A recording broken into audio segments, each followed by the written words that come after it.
हरे कृष्णा। तो प्रश्न ऐसा है कि जन्म कुंडली है, जन्म कुंडली क्या है, वो कैसे काम करते हैं।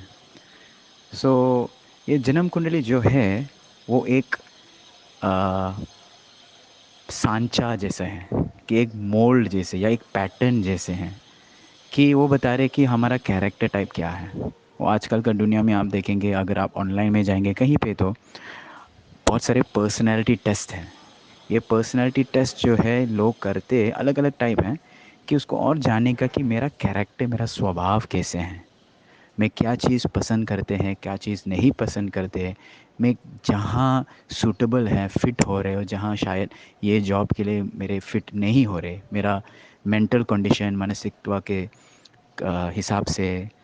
सो आजकल जो ऑर्डिनरी जो ऑनलाइन में पर्सनालिटी टेस्ट आप मिलते हैं, उसमें काफ़ी साइकोलॉजिस्ट, मॉडर्न साइकोलॉजिस्ट, आधुनिक साइकोलॉजिस्ट के बेस्ड हैं, जैसे कार्ल जंग और फ्रॉइड, क्रेग मायर्स, ये सब बहुत सारे अलग अलग टेस्ट हैं।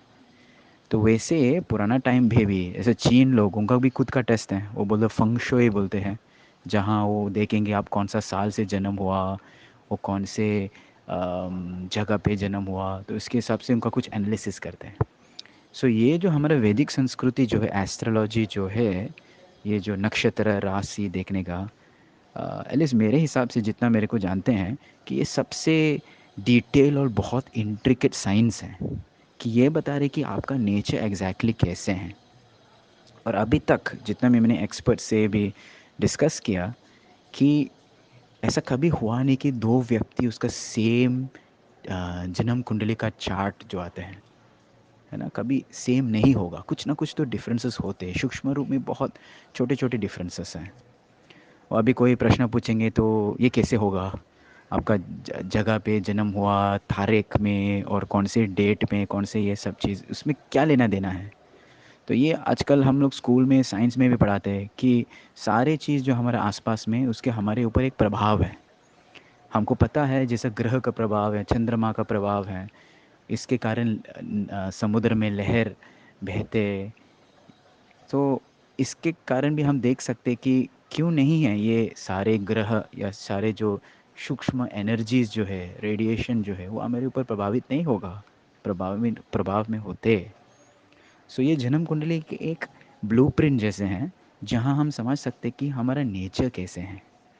सो अगर कोई केवल उनका बर्थ डेट दे के और लोकेशन दे के, और जेंडर भी है, वो कौन से पुरुष या स्त्री, उसके हिसाब से इसका बहुत डिफरेंसेस है। और जैसे मैंने कहा कि ये बहुत डिटेल है हमारे वैदिक संस्कृति का जन्म कुंडली, क्यों, जैसे नक्षत्र है, नक्षत्र का रिलेटेड उसका राशि है, राशि का रिलेटेड उसका पाद है। तो पाद के फिर बाद में हम देखेंगे, जैसे अगर कोई जन्म कुंडली का चार्ट देखा, उसमें 12 घर, तो हर घर का अलग अलग यूनिक है। दो ग्रह में एक दूसरे को देख के, एक दूसरे के आजू बाजू, इसका दूसरा अर्थ है। हर छोटे से डिफरेंस है, इसका अलग अलग अर्थ हो जाता है। सो इसमें एक बड़ा बहुत पावरफुल साइंस है, लेकिन इसका पर्पस क्या है, मेन चीज़ है खुद को जानने के लिए, कि मेरा स्वभाव कैसे है, मेरा नेचर कैसे है। तो ताकि अलग अलग दशा पे, जब भी जीवन में अलग अलग दशा पे आते हैं, ये भी एस्ट्रोलॉजी या अपना जन्म कुंडली में बता रहे हैं कि ये साल में आपका इस दशा होते हैं, तो इस टाइम में शायद नया चीज़ चालू मत करो, आपके लिए फेवर नहीं होते हैं। तो ये शास्त्र भी ऐसा कहानी आते हैं, जब इस समुद्र मंथन लीला हुए, और असुरों और देवता जो है, वो दोनों प्रयास करते हैं। क्यों किया था, क्योंकि उस टाइम में असुर लोग बहुत प्रभावित हैं, और उन्होंने आक्रमण किया कि देवता लोग, तो देवता लोग डायरेक्ट विष्णु जी के पास गए थे, वो पूछा भगवान, मैं क्या, हम क्या करूँ अभी। तो भगवान ने क्या कहा, अभी जो है काल जो है, टाइम जो है, आपको फेवर नहीं होते, आपके प्रतिकूल है, आपका काल जो है प्रतिकूल है आपके लिए। तो थोड़ा सा शांत रहो, कुछ समय के लिए वेट कीजिए। जब भी काल चेंज हो जाते हैं, जब भी टाइम चेंज हो जाते हैं, तब आपका आपका प्रभावित बन जाता है। तो अभी टाइम आपके लिए अनफेवरेबल है, तो शांत रहो। तो देखो, अगर देवताओं को लोग ऐसा विष्णु जी का एडवाइस दे रहे हैं, तो हम लोग भी ऐसा होते हैं हमारे जीवन में। सो इसलिए ये नॉलेज जो है बहुत साइंटिफिक है। ऑफ कोर्स आजकल बहुत सारे फालतू लोग भी हैं, वो जो मिसल्यूड, लेकिन अगर आपको प्रामाणिक लोग मिला, जो आपके खुद का नेचर अंडरस्टैंड कर सकते हैं, तो हमारे लिए खुद एडवांटेजेस हैं। तो हम किसी को ब्लेम नहीं कर सकते कि अरे मेरा ऐसा बिजनेस में फ्लॉप हुआ, क्यों क्यों हुआ, या मेरा शादी में अच्छा हुआ नहीं, या ये हुआ नहीं, वो हुआ नहीं, सक्सेस नहीं मिला। हाँ, क्योंकि एटलीस्ट कम से कम हमको जीवन का दशा, स्टेटस कैसे हैं, कहाँ किस दिशा से जा रहे हैं, हम थोड़ा बहुत समझ सकते हैं। तो इसके कारण ये जन्म कुंडली का फ़ायदा है। तो अभी हम चर्चा करेंगे, ये लोग ऐसे सोचेंगे कि कब तक ये सब देखने का। जब तक लोग भक्ति के ऊपर विश्वास नहीं है, तब तक ये देखना ही पड़ेगा। जो लोग भक्ति में करते, भगवान खुद कहा ये सब चीज़ ज़रूरी नहीं है, ऐसा नहीं है वो फालतू है, ये साइंस है ये बराबर, लेकिन ज़रूरी नहीं है। क्योंकि भगवान इतना शक्तिशाली है, भगवान श्री कृष्ण जो है वो सारे ग्रह उसके अधीन है। इसलिए पुराना ज़माना में आप देखेंगे, आजकल नहीं है लेकिन एक्चुअल ट्रेडिशन में, एक्चुअली संस्कृति में, जहाँ विष्णु जी का मंदिर है वहाँ पे नवग्रह का पूजा नहीं होते, क्योंकि ज़रूरी नहीं।